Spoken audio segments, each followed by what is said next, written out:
next speaker is going to speak all along the lines of cybersecurity and safety as well. In a world where cyber attacks are gaining the edge because of AI, protecting our systems with speed and precision has never been more important. And this next speaker, he spent his entire life protecting us. He comes from a cybersecurity background, and he's worked with Avast for many, many years, about 25 years, which he's now left to focus on his new mission, which is his brand new startup called Isle. And he launched this with the words, "The world runs on code, and the cracks are starting to show. But AI isn't the threat, it's the key, and tomorrow we will turn it." So please welcome to the stage, Ondřej Vlček, everybody. Thank you so much. Good morning. Just to get us started, so who here has been a victim of cybercrime or a cyber attack, like your account stolen perhaps online on Discord or whatnot, or you've been scammed online by someone, or even like your device being hacked or infected by ransomware, something like that? Thank you. Yeah, I see some hands, and believe or not, pretty much everyone in both kind of consumers or regular people, as well as large enterprises, governments, or even military units around the world have had this problem and somehow have had to face this problem.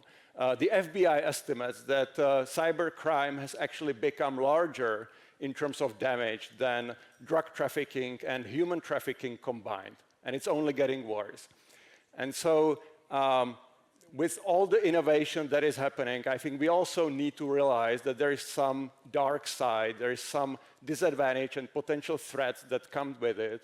And it's really imperative that we as society and as the, let's say, business environment take good care of that.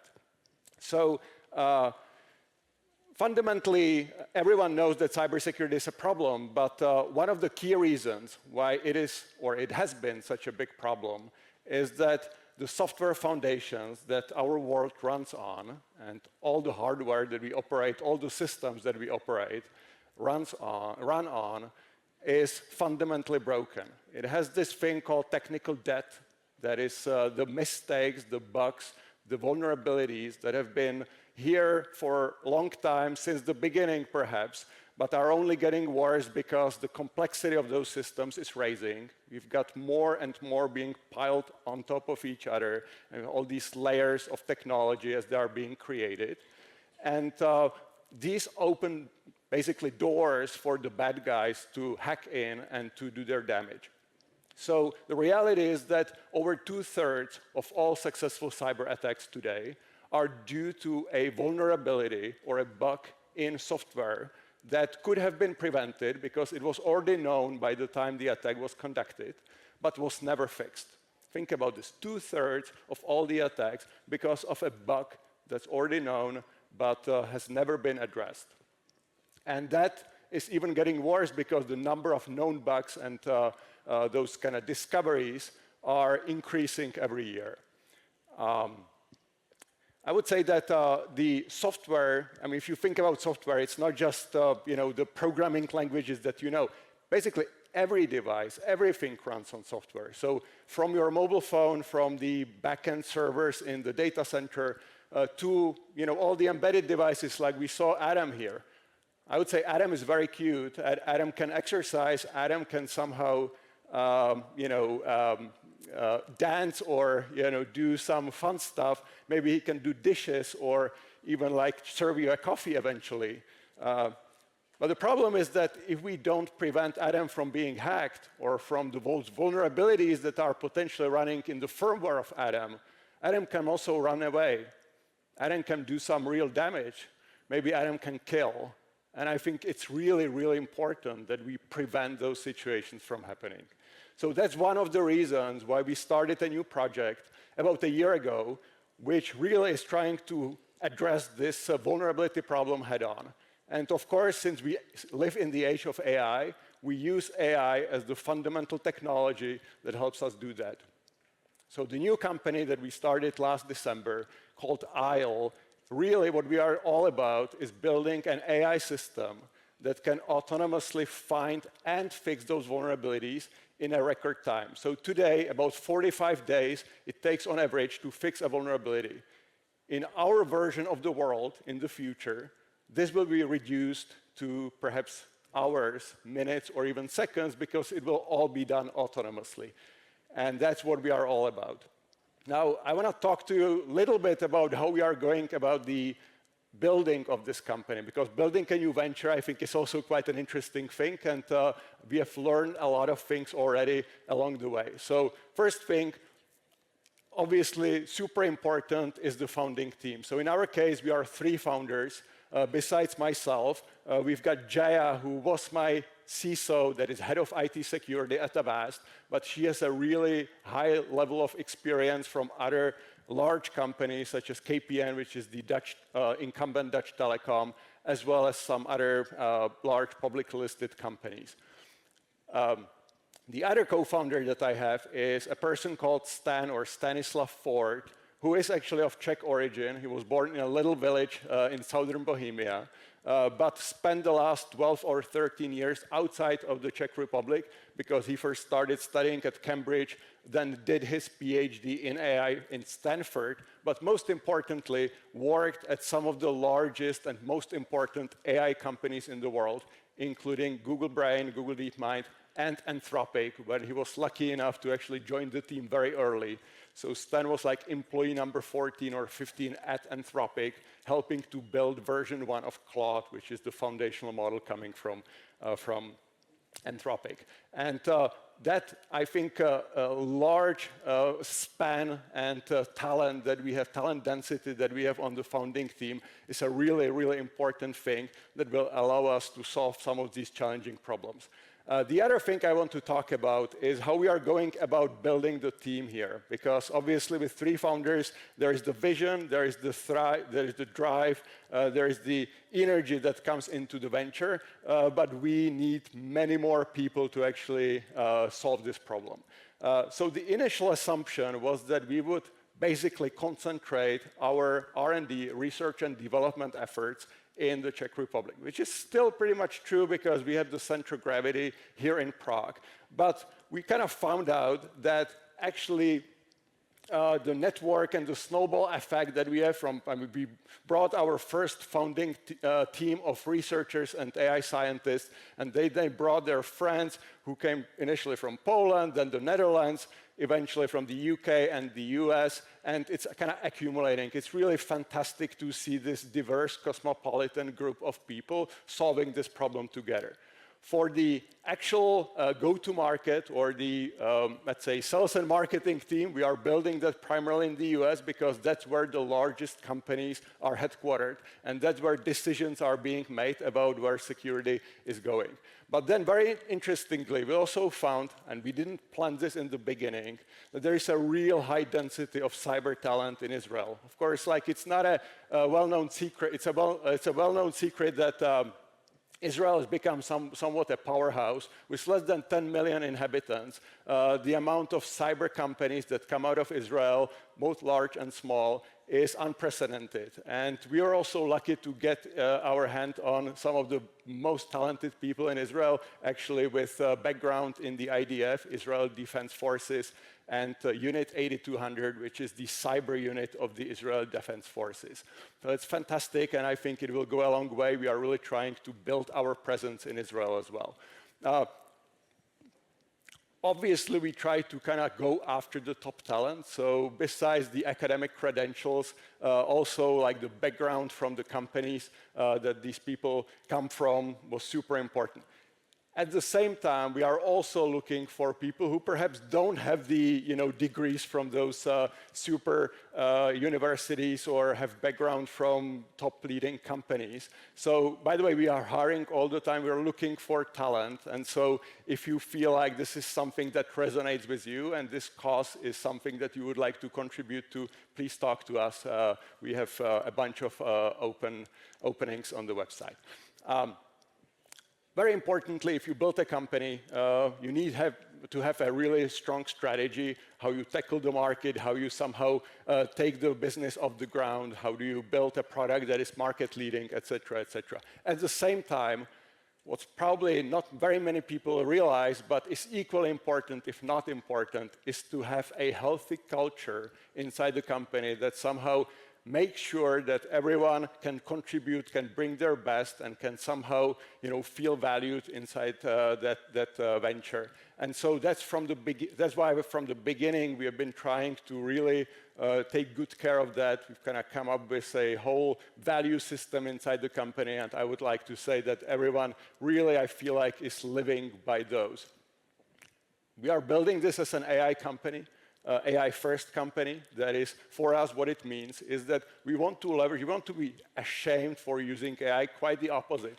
We want to leverage the latest and greatest that AI has to offer, both in terms of coding, as well as authoring, writing text, whatever, image generation, doesn't matter. That's all fine. We don't really feel ashamed for using all these cutting-edge tools. And we need to streamline our processes to actually allow this seamless collaboration between humans and AI. I think that is the future, how you get the 10x or 100x productivity gain without really sacrificing the, let's say, the unique values and the unique aspects that humans can bring to the table. We've attracted some of the most prominent angel investors and advisors. So I would like to mention Jeff Dean, who actually was the founder of Google Brain and is the chief scientist of Google, a veteran in computer science with many, many patents and like super high profile individual in the Silicon Valley. Also Aparna, who is the chief product officer of Microsoft, has been a big fan. I met her multiple times. She absolutely loves the mission that we have and has supported us with her personal money as well. And the list of angels and advisors that are joining the ranks of ISLE is growing all the time. So again, I think that is a good testament to the story and to how important this cybersecurity and vulnerability management theme really is. I'll quickly just say, we are not the only ones who kind of realize this is a problem. Actually, already 2 years ago, in 2023, DARPA, which is the US Defense Advanced Research Program Agency, started a public competition, a challenge that they called AI Cyber Challenge, in which they asked individual teams, both corporate teams and university teams, to create systems that could actually find and fix vulnerabilities autonomously through AI. That competition ran for 2 years. We have been watching it very closely. We have engaged with the respective people at DARPA. We are actually now in active discussions with the program managers at DARPA. We have also hired a few people from the winning teams that participated in this competition. So I think this is really like a great way of somehow staying at the top of innovation, and that's what we are doing. Lastly, we started some sort of like a research project. We knew that, or we had some hypotheses. We thought that these things could work, but we had no evidence. We had no proof points.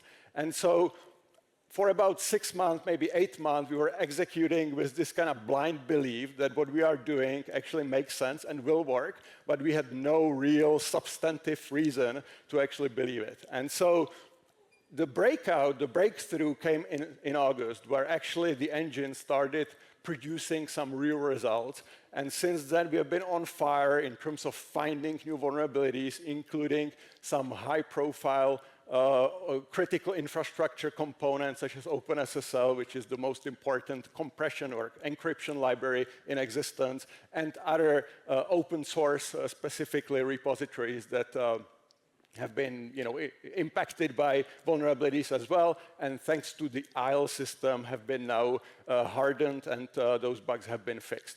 So all in all, I would say that we are off a good start. We only launched the company literally 3 weeks ago on October 16th, but we are sort of on fire since then, talking to a bunch of people. And so in any case, please keep our fingers crossed for us. And before I wrap it up, I have a small video that I would like to show that kind of summarizes what we are doing. Warning tonight about the scope of a massive cyber attack. America under virtual invasion. The so-called heartbleed bug have rattled many internet that users could affect this week. hundreds of millions of people.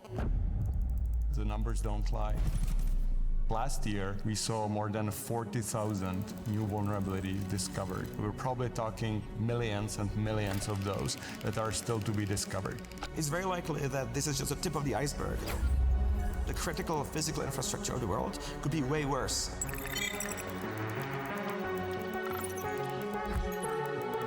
Unfortunately for us, vulnerabilities today are like this exponential growth in all of the products and services you use. These vulnerabilities are very varied. Privilege escalation for the attacker, denial of service, SQL injection. Even describing exactly what happens in these cases is a pretty tough job. There's a whole industry that emerged that involves millions of people who benefit from this thing. It's giant, it's gigantic. There have been some estimates that about 10 million people around the world are involved in cybercrime. Discovery tools that companies use today are very outdated.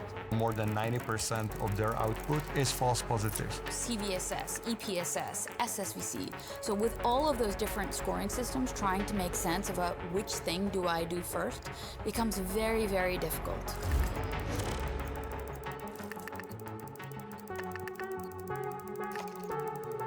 Unfortunately, a lot of that is still a manual effort. We can do better than that. It's not even a question that a defense has to use AI. The offense is likely using AI for sure. To take this to minutes, seconds, not just 10% improvement, to kind of completely redesign and reinvent how vulnerability management should be done. Having access to raw intelligence as sort of a utility is probably the most revolutionary thing that ever happened to any species. And we're actually adding a key player to that security team to help them elevate into an area that they can't by being as autonomous as possible. If we succeed by the time the offensive actor comes, everything has been patched already.